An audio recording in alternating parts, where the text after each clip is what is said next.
9 जो है वो आपका आ जाता है station. 25-year-old female patient presented with skeletal class 2 malоcclusion and gummy smile along with protrusion. Molar showed class 2 relation. Her right first molar was in crossbite. Overjet was 11 millimeter and overbite was 2 millimeter.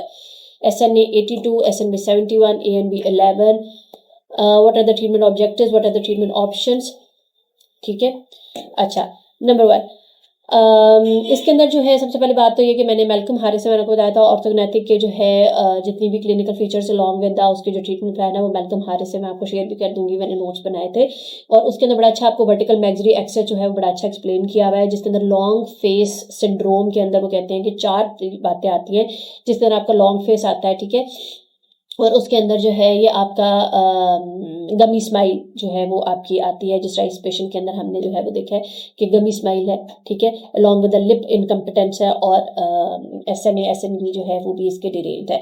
सो ये आपकी जो clinical features हैं ये आपको क्या show कर रहे हैं, वर्टिकल मैक्सिलरी एक्सेस को शो कर रहे हैं, लॉन्ग फेस बेसिकली आपका शो कर रहे हैं। लॉन्ग फेस सिंड्रोम के अंदर मैंने आपको बताया, उन्होंने कहा जी वर्टिकल मैक्सिलरी एक्सेस की 4 टाइप्स हैं, जिसके अंदर नंबर 1 तो vertical maxillary excess plus vertical chin excess है। सेकंड जो है वो आपका ये है कि मैक्सिला लो पोजीशन है प्लस वर्टिकल चिन एक्सेस है, उसकी वजह से आपको ये तीनों फीचर्स मिलते हैं।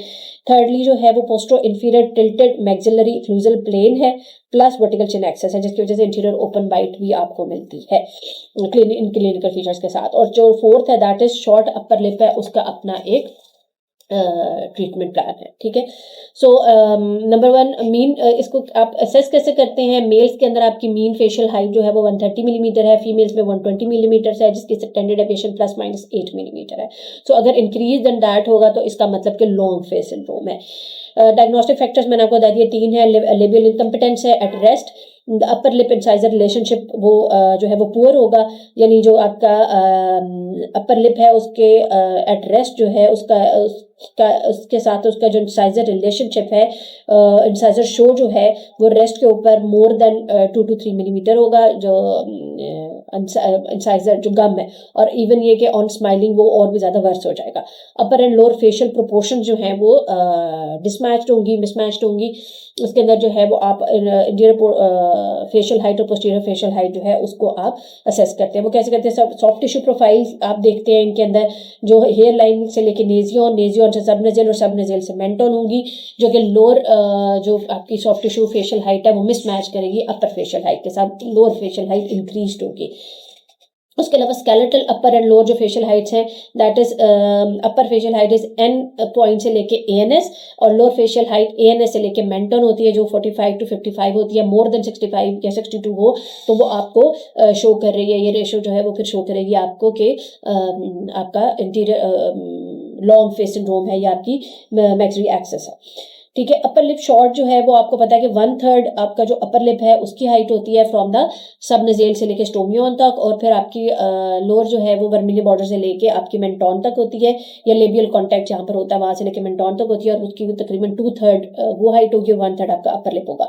एज कम्पेयर अगर आप इन दोनों को कंपेयर करेंगे और आपका अपर लिप छोटा है तो फिर आपको अपर लिप ये सॉफ्ट टिश्यू के एनालिसिस में अपर लिप आपका शॉर्ट होगा, वो अपर लिप की शॉर्ट की वजह से। स्केलेटल अगर आपकी वैल्यूज नॉर्मल आ रही है तो ये फोर्थ जो आपको मैंने इसकी टाइप बताई है वो होगी इंस्टेड ऑफ स्केलेटल एब्नॉर्मैलिटी।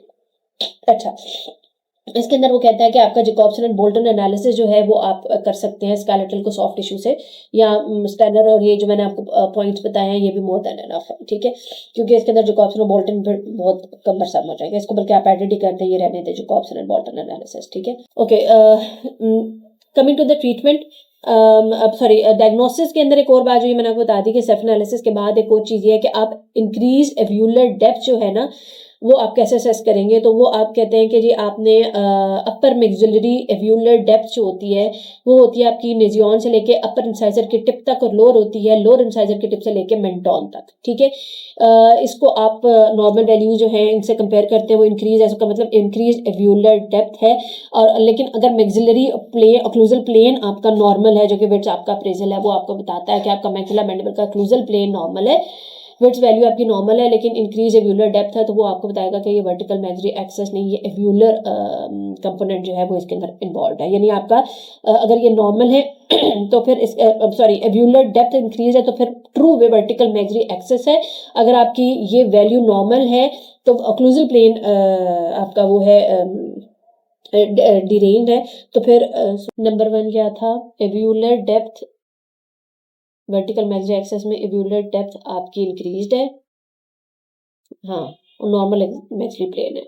लेकिन अदर कॉजेज में low maxillary plane with postero inferior tilted maxillary plane with और without short alveolar overgrowth. Okay, so मैं आपको बता रही थी कि वर्टिकल मैक्सिलरी एक्सेस को लैटरल सेफ के अलावा आप कैसे इसको ये असेस करेंगे। हम जो मैंने आपको 4 टाइप्स बताई हैं, तो मैल्कम हारिस कहता है कि इसके अंदर आपको इंक्रीज्ड एव्यूलर डेप्थ आप नोट कैसे करेंगे कि नेजियन से लेके अपर इंसाइजर टिप तक जो आपका डिस्टेंस है वो आप नोट करेंगे, वो नॉर्मल होना चाहिए। और लोअर एव्यूलर डेप्थ आपको पता चलती है लोअर इंसाइजर डेप्थ से लेके मेंटॉन तक, ठीक है। इसको आप असेस करेंगे और आप फिर मैक्सिलरी ऑक्लूजल प्लेन जो है, जो हमारी ऑक्लूजल प्लेन विड्थ का है, उससे आप इसको मैच करेंगे। अगर हमारा एव्यूलर डेप्थ की वैल्यू इंक्रीज्ड है विद नॉर्मल मैक्सिलरी प्लेन तो ये ट्रू वर्टिकल मैक्सिलरी एक्सेस है।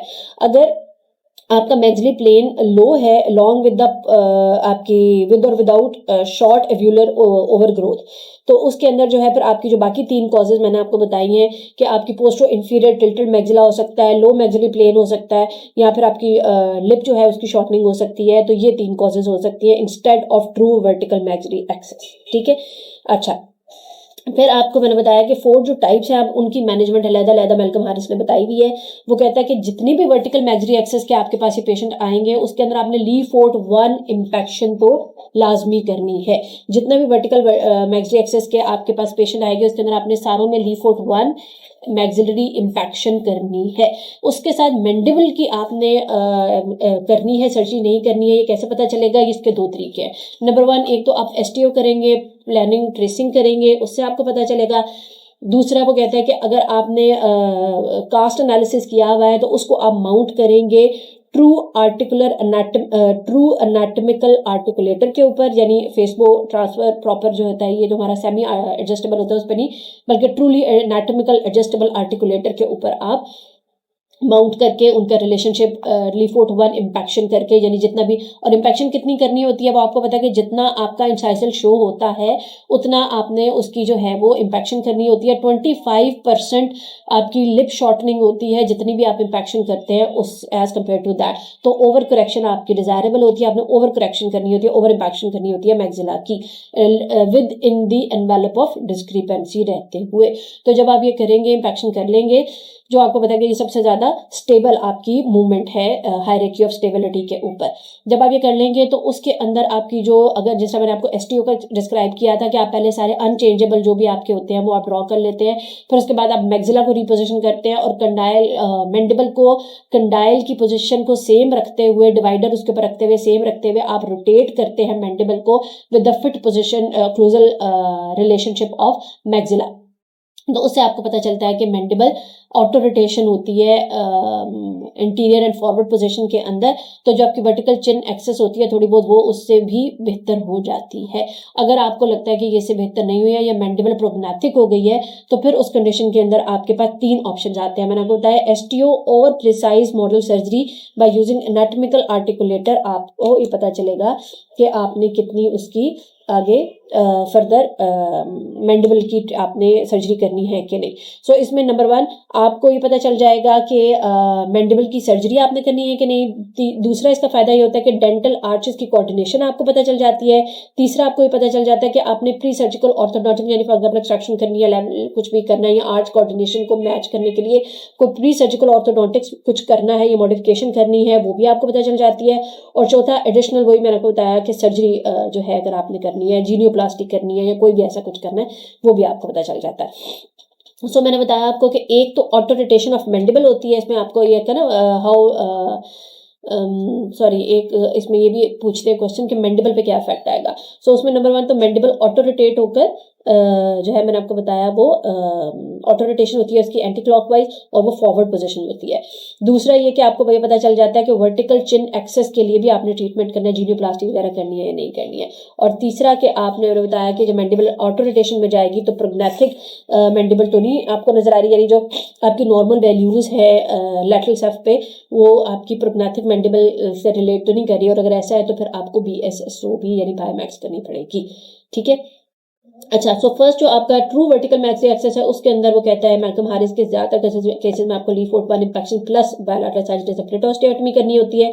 अगर आपकी लो मैक्सिला है प्लस वर्टिकल चिन एक्सेस तो आप लीफोर्ड वन इंफेक्शन करेंगे, और ऑटो रोटेशन और मैंडिबल की बाद आपको ज्यादातर कंडीशंस में जीनियोप्लास्टी करनी नहीं पड़ती। लेकिन अगर आपको वर्टिकल चिन एक्सेस नजर आ रही है ऑन दी STO तो ऑगमेंटेशन स्लाइडिंग जीनियोप्लास्टी हम करते हैं। थर्ड, जिसके अंदर पोस्टो इंफीरियर टिल्टेड मैक्सिला है विद वर्टिकल चिन एक्सेस और इंटीरियर यानी ओपन वाइट आ रही है तो उसके अंदर लीफोर्ड वन इंफेक्शन और ऑटो रोटेशन ऑफ मैंडिबल के साथ ही आपकी most of the interior open white cover हो जाती है। और अगर कोई पोस्ट ऑपरेटिव डिफॉर्मिटी है तो वो ऑगमेंटेशन जीनियोप्लास्टी से हम कवर करते हैं। शॉर्ट अपर लिप के लिए जो है वो ये जिस तरह लिखा हुआ है कि गलविंग लिप डिफॉर्मिटी, गलविंग लिप डिफॉर्मिटी ये होती है कि जो सीगल होता है वो जब उड़ता है तो उड़ते हुए जो उसकी विंग्स की वो बनती है, शेप बनती है, उस तरह का शॉर्ट लिप कुछ पेशेंट्स में होता है, उसको हम कहते हैं गल विंग लिप डिफॉर्मिटी। उसके लिए हम सॉफ्ट टिश्यू सर्जरी करते हैं लिप की। ठीक है, लिप ऑगमेंटेशन प्रोसीजर होते हैं। ठीक है। अच्छा, उसके अलावा ये वेलकम हारिस में कि आखिरी ये बात भी कहता है कि इन सब चीज़ों को करने के बाद अगर आप समझे कि जीनियोप्लास्टी फिलहाल आप नहीं कर सकते क्योंकि मार्क्ड आपने मैक्सिलरी इंफेक्शन लीफोर्ड वन की है और प्लस BSSO भी की है, तो वर्टिकल चिन एक्सेस या जीनियोप्लास्टी को करने के लिए आप 6 to 12 मंथ्स का गैप ले सकते हैं। 6 to 12 मंथ्स के गैप के बाद आप जीनियोप्लास्टी भी कर सकते हैं। ठीक है। अच्छा, और इसके अलावा ये है कि माइनर अगर कोई डिस्क्रिपेंसी है for example less than 3 millimetre तो वो इंट्रा ऑपरेटिव इंटरमीडिएट स्प्लिंट के लेवल पर भी आप मैक्सिला को आगे या पीछे करके उसको 3 मिलीमीटर लेस देन 3 मिलीमीटर अगर कोई डिफॉर्मिटी है एंट्रोपोस्टीरियरली तो वो आप यहाँ पर उसको भी कर सकते हैं, एड्रेस कर सकते हैं। ठीक है जी, okay. Last station is primary and secondary trigeminal neuralgia. So what is primary trigeminal neuralgia? सबसे पहले तो ट्राइजेमिनल न्यूरैल्जिया क्या है? ट्राइजेमिनल न्यूरैल्जिया एक इसके अंदर सबसे इंपॉर्टेंट बात जो मुझे बड़े देर बाद समझ आई थी वो मैं आपको बता दूं कि न्यूरैल्जिया जो होगा हमेशा वो सिर्फ सेंसरी नर्व सप्लाई में होता है। ठीक है, और अगर डिमाइलिनेशन या injury of the sensory nerve के बाद जो आपका होगा दैट इज न्यूरैल्जिया, और अगर injury to the motor nerve है तो हमेशा आपकी पाल्सी आती है। ठीक है, फंक्शनल लॉस आता है। सो ट्राइजेमिनल न्यूरैल्जिया जो है, क्लासिकल ट्राइजेमिनल न्यूरैल्जिया जो है वो है दैट इज सिम्टोमेटिक। ठीक है, जो कि हमें क्लासिकल जो उसके क्लिनिकल फीचर्स है, ट्रिगर जोन मिलती है, इंटरमिटेंट इसकी जो है वो सॉरी क्या कहते हैं इसको यार, इसके जो क्लिनिकल फीचर्स हैं बेसिकली वो आपके के प्रोक्सिमल लेंसेटिंग पेन होती है। ठीक है, सिर्फ एक वन साइडेड ट्राइजेमिनल टेरिटरी के अंदर, और ट्रिगर एरिया होता है जो कि पेनफुल उसको स्टिमुलाई देता है और पेनफुल आपकी एपिसोड जो है पेशेंट को वो ट्रिगर हो जाती है in the absence of any sensory और मोटर डेफिसिट। ठीक है, और ज़्यादातर जो है ये एंटी एपिलेप्टिक मेडिकेशंस को रिस्पॉन्ड करता है। इसको हम कहते हैं कि ये क्लासिकल ट्राइजेमिनल न्यूरैल्जिया है, यहाँ पर इसको सिम्टोमेटिक ट्राइजेमिनल न्यूरैल्जिया भी कहा जाता है। सेकंड जो है दैट इज आपका secondary trigeminal neuralgia. Secondary trigeminal neuralgia is associated with any other source या ट्यूमर या इन्फेक्शन की वजह से जो आपको न्यूरैल्जिया होता है that is secondary trigeminal neuralgia, जो कि सबसे ज्यादा मल्टीपल स्क्लेरोसिस के पेशेंट्स के अंदर आपको ज्यादातर मिलता है, उसे हम कहते हैं सेकेंडरी ट्राइजेमिनल न्यूरैल्जिया। ठीक है जी, जो आपका प्राइमरी ट्राइजेमिनल न्यूरैल्जिया है उसकी कॉज आपको पता है दो तरह की है, थ्योरीज हैं, एक पेरिफेरल थ्योरी है, एक सेंट्रल थ्योरी है, जिसमें पेरिफेरल थ्योरी में कहा जाता है कि पेरिफेरली जो है वो because of any trauma to the nerve जो है उसकी डिमाइलिनेशन हो जाती है और उसकी वजह से हाइपर एक्साइटेबिलिटी हो जाती है उस एरिया की, और उसकी वजह से पेशेंट को जो है वो न्यूरल्जिक टाइप पेन होता है। जो सेंट्रल थ्योरी है वो ज़्यादा मानी जाती है और वो जो है वो दैट इज के at the loop sorry at the क्या कहते हैं REZ, दैट इज जो आपकी रूट ऑफ आपकी जो ये है ट्राइजेमिनल न्यूरैल्जिया की जो बिल्कुल एंट्री रूट है इसकी, एंट्री जोन है आपकी इसकी, रूट एंट्री जोन है आपकी ट्राइजेमिनल नर्व की, वहाँ पर लूप बन जाती है या आपकी एन्यूरिज्म होती है सुपीरियर सेरिब्रल आर्टरी की, और उसकी वजह से जो है वो आपकी जो लूप है वो कंप्रेस करती है ट्राइजेमिनल नर्व को, या वो जो अगर एन्यूरिज्म बना है तो वो आपके कंप्रेस करती है ट्राइजेमिनल नर्व को, और वो जो है वो वेस्कुलर कंप्रेशन, इस वेस्कुलर कंप्रेशन की वजह से डीमाइलिनेशन हो जाती है ट्राइजेमिनल नर्व की, और उसकी वजह से हाइपर एक्साइटेबिलिटी हो जाती है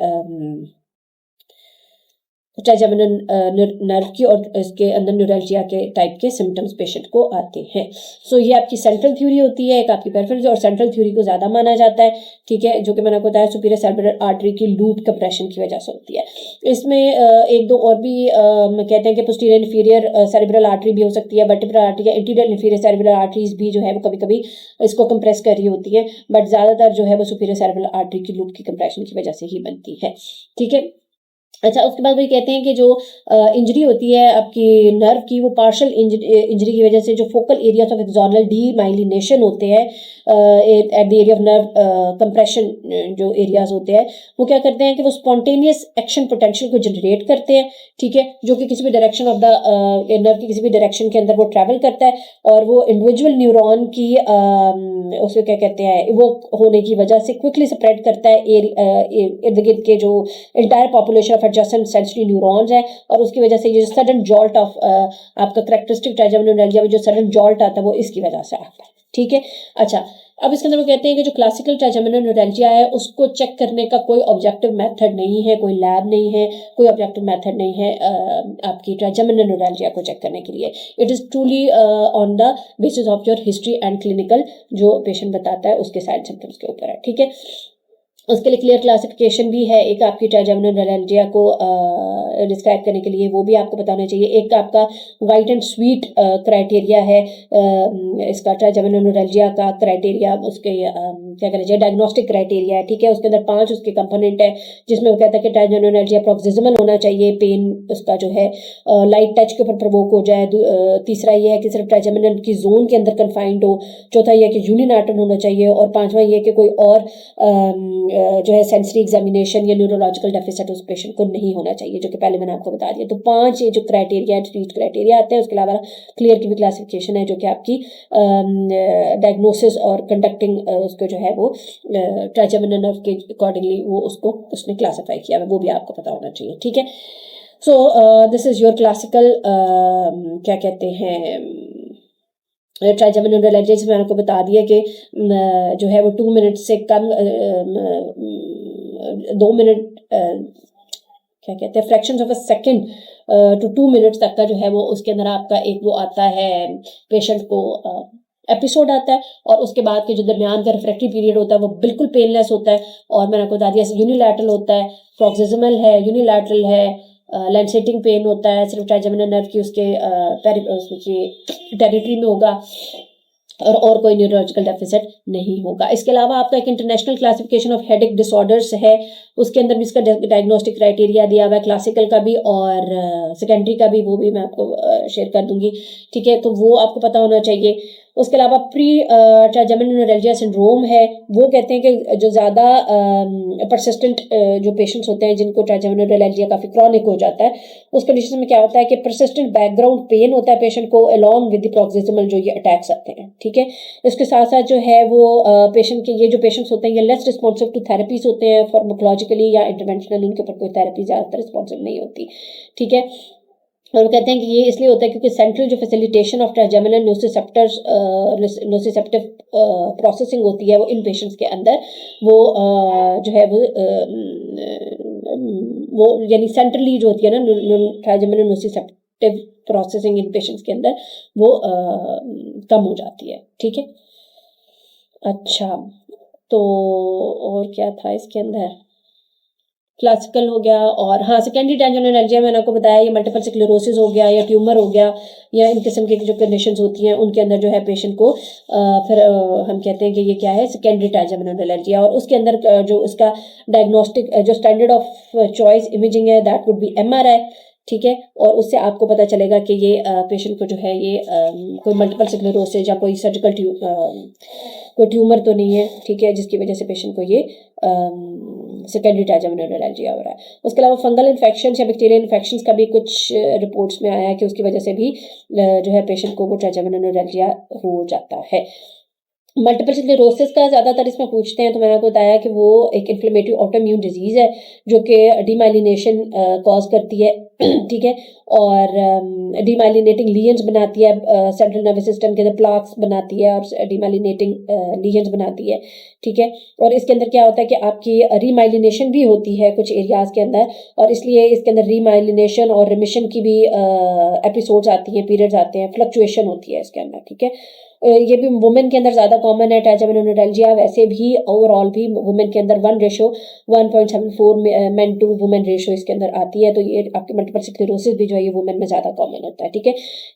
ट्राइजेमिनल क्लासिकल और सेकेंडरी ट्राइजेमिनोलैल्जिया के अंदर अगर डिफरेंस के अंदर आए तो बेसिक डिफरेंस इसके अंदर ये है कि जो लेट 40s या 50s के बाद होगा दैट इज क्लासिकल ट्राइजेमिनोलैल्जिया, जो अर्ली 20s के अंदर होना शुरू हो जाता है दैट इज सेकेंडरी ट्राइजेमिनल। उसके अंदर फिर आपको सेकेंडरी कोई कॉज ढूंढनी चाहिए। जो परसिस्टेंट होता है, प्रोक्सिमल नहीं है, उस तरह का जो आपकी मैंने बताया एपिसोडल फ्यू सेकंड्स की आपकी एपिसोड आती है, उस तरह का नहीं होता, परसिस्टेंट होता है, बायलैटरल होता है। जो जो ये सेकेंडरी ट्राइजेमिनोलैल्जिया ज़्यादातर बायलैटरल होता है, परसिस्टेंट होता है, लेस देन 20 ईयर्स की एज में होता है। सो ये वाली अगर आपको मिल रही हैं साइनल सिम्टम मिल रहे हैं तो परसिस्टेंट, इसके अंदर बैकग्राउंड फेशियल पेन भी आपको मिलता है, तो ये अगर आपको साइनल सिम्टम मिल रहे हैं तो फिर आप उसको क्लासिकल ट्राइजेमिनोलैल्जिया नहीं बल्कि सेकेंडरी ट्राइजेमिनोलैल्जिया कहेंगे, ठीक है। अच्छा, उसके अलावा ये है कि कमिंग टू द ट्रीटमेंट, जो आपका प्राइमरी ट्राइजेमिनोलैल्जिया है, जैसे आपको पता है कि उसके अंदर सबसे पहले आपकी काउंसलिंग आ जाती है, रीअश्योरेंस आ जाती है, फिर आपका मेडिसिनल ट्रीटमेंट आ जाता है, न्यूट्रिशनल इन पेशेंट के अंदर, क्योंकि बिकॉज ऑफ द जो स्वेयर डिबिलिटेटिंग इनकी डिजीज़ है उसकी वजह से पेशेंट के खाने पीने में भी प्रॉब्लम होती है, सोशलाइजिंग पेशेंट की प्रॉब्लम है, तो उसको भी आपने वो करना है, एड्रेस करना है। Along with that medicinal treatment पे आए तो मेडिसिनल ट्रीटमेंट में जो फर्स्ट लाइन थेरेपी है according to the European Federation of Neurological Societies and Quality Standard sub committee of American Academy of Neurology, ठीक है, उसके अंदर carbamazepine is the first drug of choice for the treatment of trigeminal neuralgia. और ये आपको पता है कि ये 100 to 200 मिलीग्राम ट्वाइस डेली हम स्टार्ट करते हैं और फिर इसको टाइटर करते जाते हैं, और 600 to 1200 milligram daily in divided doses आप इसको दे सकते हैं। पेशेंट की हाफ टैबलेट 100 मिलीग्राम ना, हाफ टैबलेट जो है 200 मिलीग्राम की टैबलेट आती है आपकी टेग्रोल जिसे कहते हैं कार्बामेज़ापिन की, उसको हाफ टैबलेट से आप यूज स्टार्ट कर सकते हैं BD से, और फिर आप उसको लेते जाते हैं और उसको टाइटर करते हुए 1200 मिलीग्राम डिवाइडेड डोज TDS भी आप उसको दे सकते हैं, ठीक है। जिस लेवल पे पेशेंट को आराम आ जाए, प्लेटू बन जाए, वहां पर आप उसको पेशेंट को स्टॉप कर, मतलब उसको कहते हैं कि इस डोज पे आप उसको लेना शुरू करें, ठीक है। उस डोज से अगर आराम नहीं आता फिर उसको डोज को मेडिसिनल डोज को ही हम बढ़ाते जाते हैं अंटिल के 1200 मिलीग्राम तक आ जाए, और फिर भी पेशेंट को आराम नहीं आ रहा तो उसके अंदर आप फिर एक इसकी क्या दो ऑप्शंस आपके पास आते हैं। एक तो ये कि आप उसके अलॉन्ग विद कार्बामेज़ापिन के अलावा ऑक्स कार्बामेज़ापिन, जो कि आपकी इसकी जो है कार्बामेज़ापिन की 10 कीटो एनालॉग है, उसको आप यूज़ कर सकते हैं। उसके अंदर वो कहते हैं कि जो रिपोर्ट्स हैं कि टॉलरेबिलिटी जो है इनके अंदर पेशेंट्स की वो 62% एक्सीलेंट गुड से लेके एक्सीलेंट आए। तो अगर कार्बामेज़ापिन पेशेंट की जो टॉलरेट नहीं कर पा रहा, इसके अंदर ज़्यादा टैक्सिया होता है, फटीग होता है, और इसके जो एक ज़्यादा इम्पॉर्टेंट चीज़ है वो ये है कि साइटोक्रोम P450 जो है आपका उसके आइसोएंजाइम उसके साथ मेटाबोलाइज होता है, तो आपकी जो LFTs है उसको ये डिरेंज कर देता है, ठीक है। तो उसके लिए आपको जो है पेशेंट के 6 मंथली जो है वो आपने CBC और LFTs कराने होते हैं, पेशेंट की इसको मॉनिटर करना होता है, और सोडियम लेवल चेक करने होते हैं पेशेंट की साइड इफ़ेक्ट्स को मॉनिटर करने के लिए, ठीक है। लेस कॉमन है लेकिन इसके ये सीवियर साइड इफ़ेक्ट्स हैं कि ये एक तो मैंने आपको बताया कि लिवर फंक्शंस पे इफेक्ट करता है, एनाप्लास्टिक एनीमिया एप्लास्टिक एनीमिया कर सकता है, और हाइपोनेट्रीमिया करता है because of the inappropriate secretion of anti diuretic hormone. तो इसकी मॉनिटरिंग आपने करनी होती है 6 monthly with CBC, liver functions and sodium levels of your serum levels. ठीक है। अच्छा, अगर कार्बामेज़ापिन नहीं तो ऑक्सकार्बामेज़ापिन, लेमोट्रिजीन है, फेनिटोइन है, बेक्लोफेनिक है, ये सारे बेक्लोफेनिक आपको पता है, ये सारे जो हैं ये आपके क्या हैं, इसकी मेडिसिनल ट्रीटमेंट आते हैं, ठीक है। अच्छा, अगर आपकी मेडिसिनल ट्रीटमेंट्स को पेशेंट रिस्पॉन्ड नहीं कर रहा तो फिर आप उसके ऊपर ले जाते हैं राइजोटमीज। राइजोटमीज जो है वो आपकी हो सकती हैं ग्लिसरोल राइजोलाइसिस करता है, जो आपके एनहाइड्रस ग्लिसरोल हम देते हैं, एनहाइड्रस ग्लिसरोल देते हैं, या ग्लिसरोल के इंजेक्शन आप लगाते हैं पेरिफेरल नर्व्स के अंदर, वो आप इसके ऊपर दे सकते हैं, ठीक है। उसके अलावा फिर आप अगर उससे भी आराम नहीं आता तो फिर हम न्यूरेक्टमीज में एज ए पेरिफेरल न्यूरेक्टमीज कर सकते हैं। पेरिफेरल न्यूरेक्टमी से आराम नहीं आता फिर आप जो आज के मोर इन्वेसिव प्रोसीजर्स हैं उनके ऊपर चले जाते हैं, जिनके अंदर माइक्रोवेस्कुलर डिकम्प्रेशन आ जाता है, परक्यूटेनियस स्टीरोटैक्टिक रेडियो फ्रिक्वेंसी रेजोटमीज या गैंग्लियोलाइसिस आ जाता है। इसके टेक्निक्स आपको मोटी मोटी पता होनी चाहिए, ठीक है। लेकिन टोक्स के लिए अगर इतना भी बता देंगे तो more than enough. Gamma knife surgery आ जाती है, साइबर नाइफ अब रेडियो सर्जरी इसकी आ गई है, ठीक है, वो आपको पता होनी चाहिए। उसका छोटा मोटा प्रोसीजर पता होना चाहिए, क्रेनियोटमी कैसे करते हैं और कैसे उसको एक्सेस करते हैं, आपके मेथल स्लेव से जब निकल रही होती है तो वहाँ पर आपने इसकी गैंग्लियन के अंदर इसको देना होता है, तो वो आपको पता होना चाहिए कि कैसे एक्सेस करते हैं, ठीक है। ये वर्ड में दिया भी हुआ है, फर्दर हम इसको जब कभी एक कोई करेंगे एक्सप्लेन वो तो हम उसमें भी मैं आपको एक्सप्लेन कर दूंगी। So this is all about today's talks. इसके अंदर से कोई बात आपको समझ ना आई हो, आई हैव ट्राइड कि मैं आपको जो जो टॉपिक्स हैं उससे रिलेटेड तकरीबन जितनी बात इंपॉर्टेंट है वो मैं आपको बता दूं। फिर भी अगर कोई क्वेश्चन क्वेरी है तो you can ask me. Thank you.